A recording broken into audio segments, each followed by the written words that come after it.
Je vous remercie, Monsieur David. La parole est à Madame Sabine Rubin pour la France Insoumise.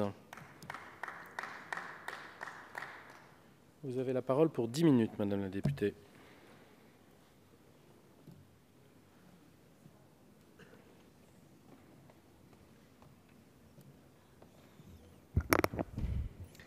Merci, Monsieur le Président, Madame la Ministre, Monsieur le rapporteur, mes chers collègues.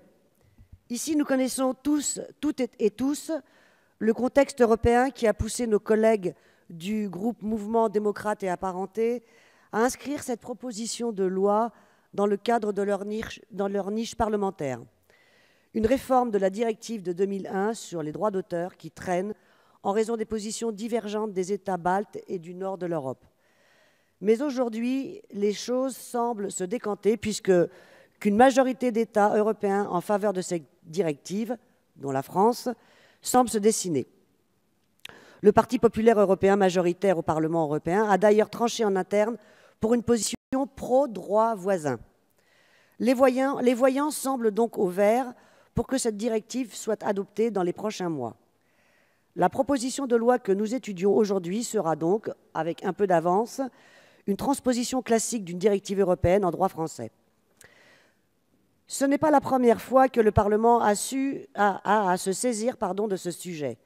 2 propositions de loi ont été déposées sans véritable suite, une en 2012 devant notre Chambre et l'autre en 2016 au Sénat. Nous comprenons également la situation financière difficile que traversent les éditeurs de presse en ligne. Cette situation est invoquée à juste titre par les signataires de cette proposition de loi. Ils ont effectivement dû mener de très lourds investissements pour passer du tout papier au numérique, et cela pour un modèle économique qui n'est pas forcément rentable en l'état. Et évidemment, nous connaissons l'emprise totale des géants de l'Internet, les GAFAM, sur le marché de l'information en ligne et de la publicité ciblée.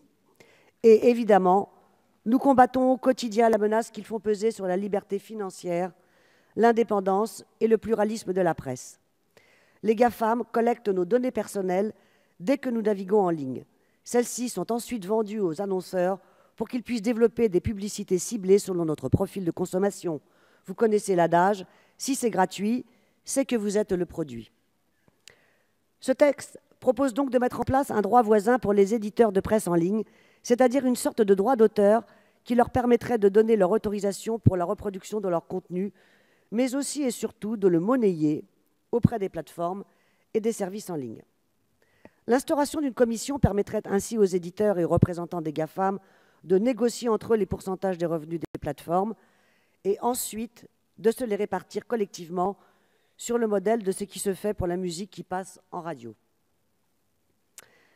Ils mettent en place des exceptions pour certaines données qui pourront être reproduites sans autorisation, comme par exemple les citations et les analyses courtes, les revues de presse ou la communication au public d'informations d'actualité. Il fixe également la durée des droits patrimoniaux des éditeurs de presse en ligne et des agences de presse à 20 ans. Cependant, en faisant ainsi, et sûrement malgré vous, vous ne faites que renforcer le pouvoir des géants de l'Internet et leur emprise sur le marché de l'information, et ce pour plusieurs raisons. Premièrement, qui vous dit que les GAFA se laisseront faire?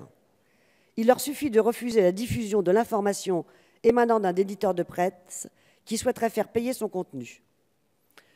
Nous en avons eu l'exemple très récemment avec TF1 et les différentes plateformes de diffusion françaises. Si ces dernières sont capables de bloquer la diffusion, imaginez ce que peut faire le plus grand moteur de recherche au monde.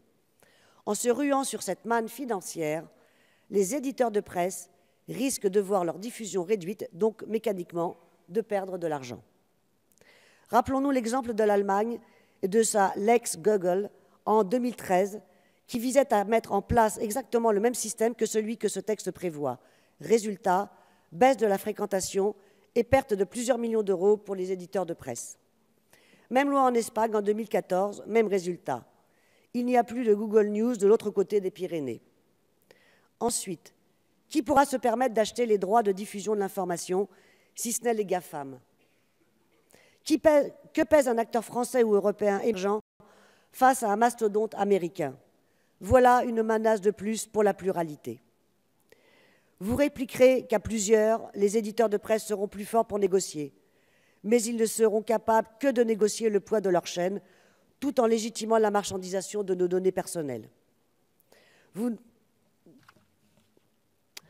Nous saisissons bien la source de financement que vous pensez dégager ainsi pour la presse en ligne et qui serait teintée d'une vague contrainte pour les GAFAM. Mais en réalité, il s'agit simplement d'un texte qui pourrait offrir la possibilité aux éditeurs de presse en ligne et aux GAFAM de se partager, en toute légalité, les recettes de la vente de nos données personnelles collectées sur Internet à des annonceurs qui les utiliseront pour nous vendre des produits ciblés. En l'état, voter pour ce texte reviendrait pour nous à reconnaître la légitimité de la collecte, de la compilation et de la revente des données personnelles de l'ensemble des utilisateurs d'Internet, et nous nous y refusons. Il existe d'autres solutions pour aider la presse en ligne, comme la remise à plat totale des aides à la presse, afin de les rendre réellement équitables et efficientes. Cela passe également par une véritable harmonisation de la fiscalité à l'échelle européenne à l'encontre des GAFAM, dont une partie pourrait par exemple être reversée aux éditeurs de presse en ligne. Nous devons encadrer et limiter la collecte des données personnelles. En aucun cas, la monétisation des données personnelles des citoyens ne doit être vue comme une façon de venir en aide à la presse en ligne. C'est aller à l'encontre même des principes d'Internet, de la protection de la vie privée de nos concitoyens et de l'indépendance et de la pluralité de la presse. Je vous remercie. Je vous remercie.